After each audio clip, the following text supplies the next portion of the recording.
All right. I just I just recorded a perfect video for you guys. It lasted 23 minutes. This one's probably going to be shorter because I've already done. It was perfect video, and I can't find what I did with it. So you're going to have to bear with me.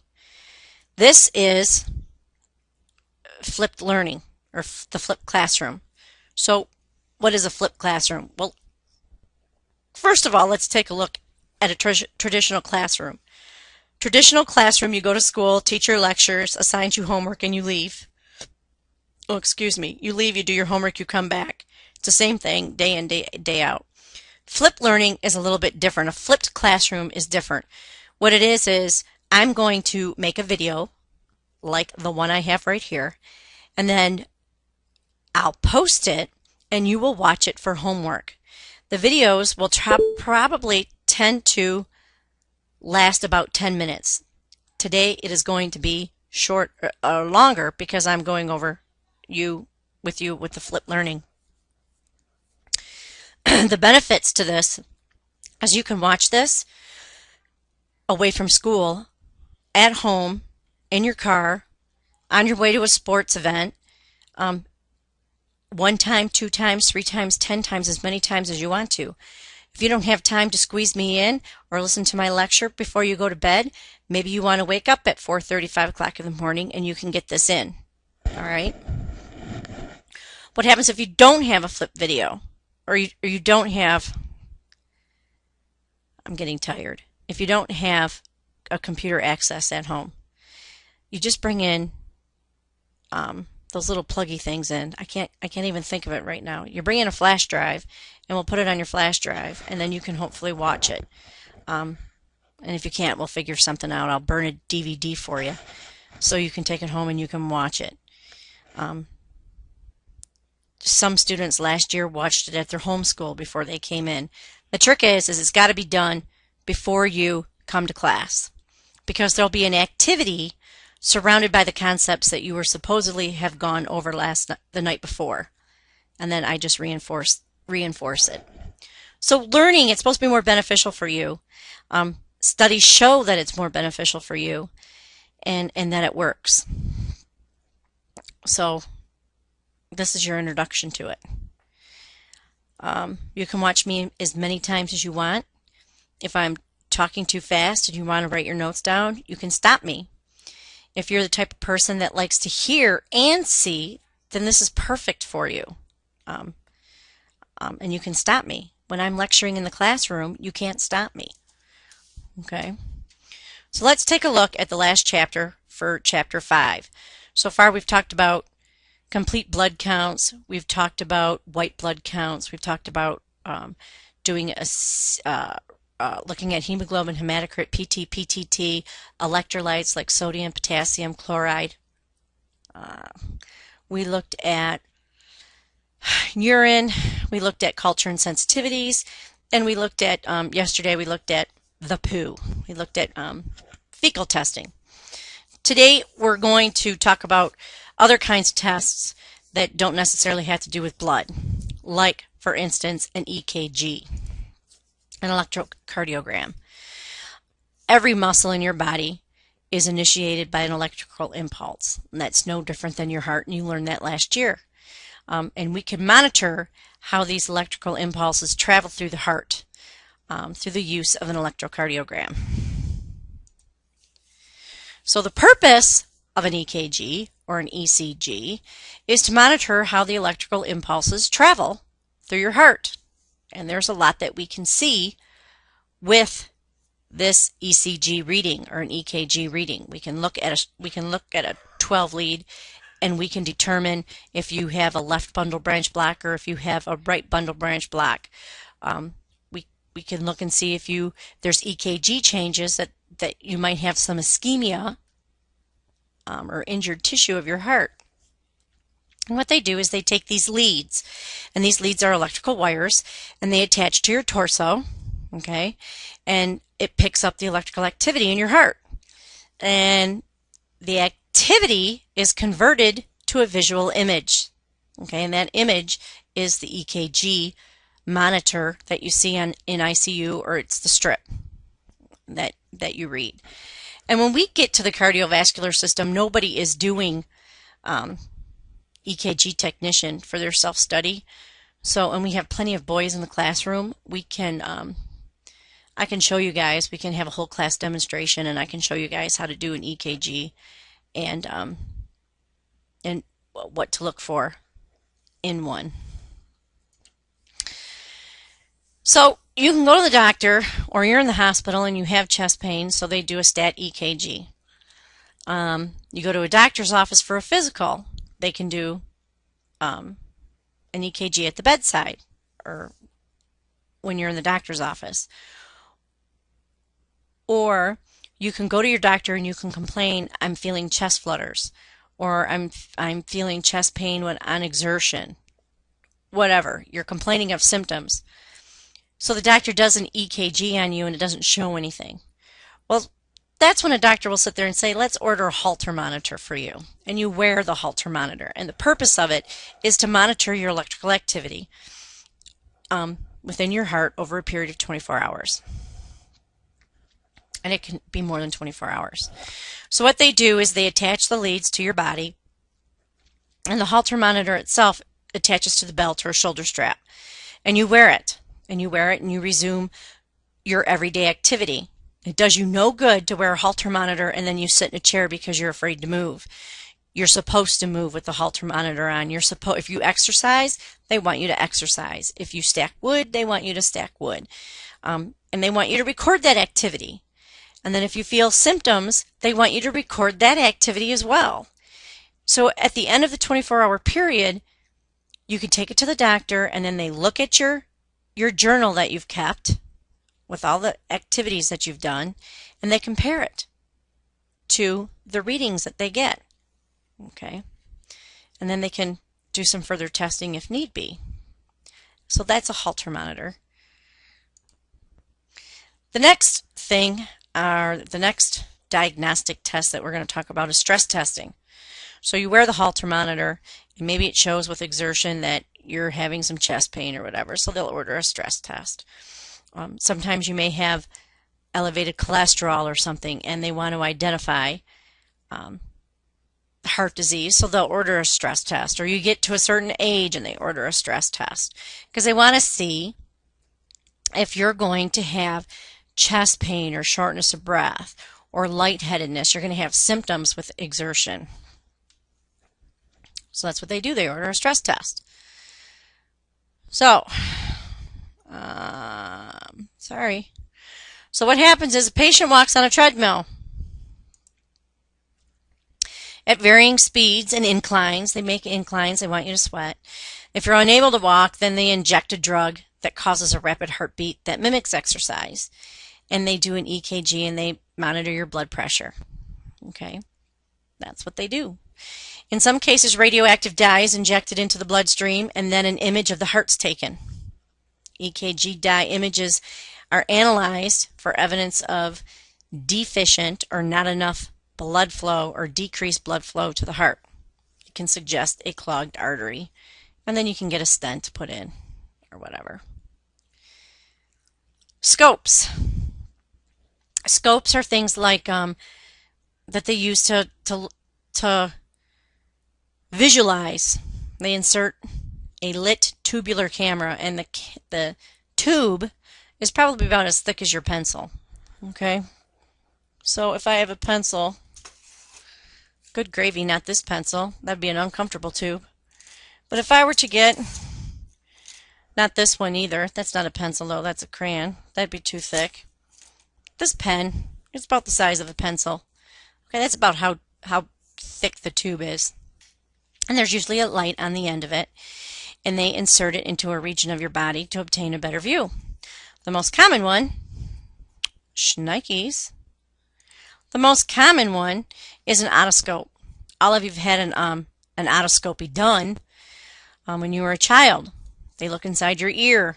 That's otoscope. They look inside your ear and look at your eardrum. I told you I had to take our otoscope home to look at Mr. Cowie's ear because a piece of his hearing aid was in his ear and it was causing pain, and he didn't know if there was something in there or not, so I had to double check. I'm sure you guys have heard me talk about that. So an otoscope is the most common one. A bronchoscope is one that looks into your airways. We can call that a bronchoscopy. It's long, flexible tube, and there's a camera on the end. There's usually an extra tube that they can squirt saline in if mucus is too thick, and they want to get a sample, so they can squirt some sterile saline in there to get it. They can insert drugs. They can even suction. They can suction that airway. They can suction fluids. And there's like a little bit of forceps too on the end of them that can take a small tissue sample. Okay, and they can biopsy that. It's usually uncomfortable. Patients are usually sedated or giving numbing agents. All I've ever worked in is an ICU, so all the I was going to say students, all the patients that I've ever had getting a bronchoscopy, they were tubed. They were put on a ventilator. They had that breathing tube inside of them, inside their airway. So I've not seen a person, not seen that done without it. Not saying that it doesn't get done. I'm just saying I've never seen it. A gastroscope is a camera that's used to examine the interior or the inside of your stomach. It's uncomfortable, so the patient's usually sedated.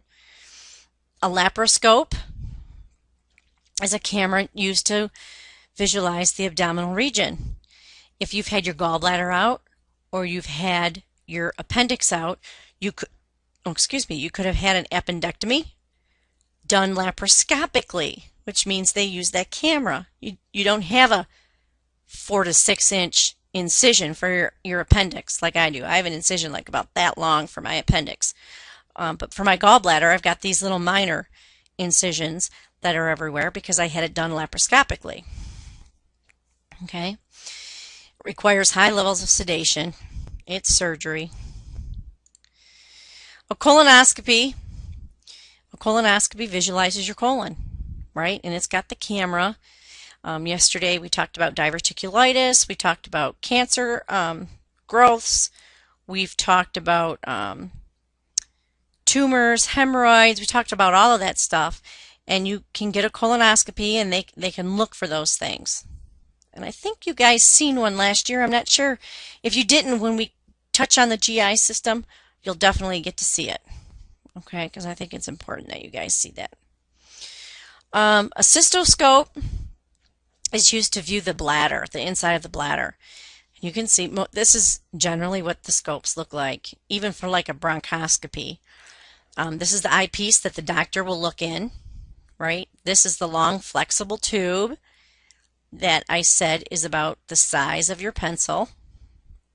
And here's your bladder. There's usually like a magnifying lens, right, in the camera so you can see inside. Here's a video connection. It also gives you a light source because it is dark inside the body. Okay, so you can see. The next picture is a picture of a laparoscope. This is a belly. Okay, here you can see here's the insertion site. Here's a tube that they can use to insert saline like they do for a bronchoscopy. They can flush stuff out if it gets too messy. They could probably even suction. That's probably what this side is for. You can see this is his thumbs. But I'm sure a couple of you have had surgery, so you might have had it done laparoscopically. Now we're talking about pulmonary function tests. Pulmonary meaning lungs. So a basic pulmonary function test will measure the flow of air coming in and out of the lungs and the volume of air inhaled by the lungs. If you have lower than normal flows, it can indicate that you have some type of obstructive disease. Obstructive may be due to constriction, like asthma, or emphysema, or chronic bronchitis. Okay. I had a pulmonary function test done at the beginning of the year when I was coughing so much. So it was a basic one, but they have more complex ones where you inhale gases, and then they want to see how well your lungs exchange those gases within your bloodstream. But a pulmonary function test is only as good as the patient's effort that they put into it. If you don't put much effort into it, you're probably going to get a false reading. So if you're the one administering the pulmonary function test, you need to make sure that you're teaching, you're coaching, you're explaining it to the best of your ability. When I talk about good communication skills, this is why you need them. Okay? This is why you need them. Good communication skills are important. The next and the last test that we're going to talk about is when I look at the word, it's hard for me to say, polysomnography. Polysomnography. Oh my gosh. It's a hard word to say. It's a rapid growth. And remember when the guy from Baker came out, Baker's like one of the only schools that has a sleep studies program for this polysomnography. But the purpose of a sleep study is to identify a sleep disorder. Okay? Sleep disorders usually interfere with a person's ability to breathe. Okay? And because it interferes with a person's ability to breathe, it's important. Because if you can't breathe, you can end up with heart disease, memory difficulties, and personality changes. You all know that when you don't get enough sleep, you get cranky.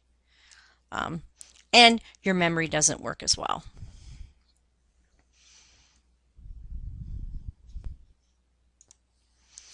So what happens is, as a patient sleeps, there's certain measurements that we look at. We look at the flow of air that comes in and out of the nose and the mouth. We look at the patient's muscle movements. Okay? When they're attempting to take a breath in, we look at those movements. We look at their brain waves and their eye movement. Remember REM sleep? That was a question, I believe, last year on your state assessment. REM sleep, rapid eye movement, that's when you're in deep sleep. Okay, that's when dreams occur. When you dream, that's when you're in your best sleep. And by looking at the brain waves and the eye movements, they can determine what stage of sleep you're in. They also look at your EKG. They monitor your heart rate and any other beats that are irregular, and they monitor your oxygen in your blood. Because if the oxygen levels are going down, well, then you're probably not breathing. They do this study. By doing it, they can determine if there's a structural problem in the airway that blocks the flow of air, or if the brain's just not telling you to take a breath in while you're sleeping. Okay, so that's why sleep studies are done. I think it's really interesting. Okay, that's all I have for today. I think you guys probably... Okay, so it's not... Okay, the first video that I took that I loved was 23 minutes long. This one's 18, so this one's a little bit shorter. But the whole thing with doing the flip video is if I went too fast, you can stop me. Okay, you can stop me and you can adjust it. If I'm talking too low, then you can raise up the volume. If I'm talking too high, you can take the volume down. Students last year loved this when I did this with bioethics. They felt like it was a one-on-one conversation with them.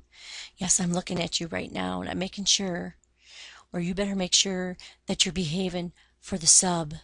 Thank you. And it felt like it was more personal. Okay. So this is just an introduction piece. You're doing it here. The next video that I have, I'm probably going to have you watch it at home. All right. So take your note cards, hand the note cards in tomorrow, and we shall see. I'll talk to you tomorrow. I'll see you definitely tomorrow, and we can talk about how well this went. All right. Good night. Have a good night's sleep, and behave for Miss Noble and Miss L, because you know they'll let me know if you didn't. All right, signing off. Peace out.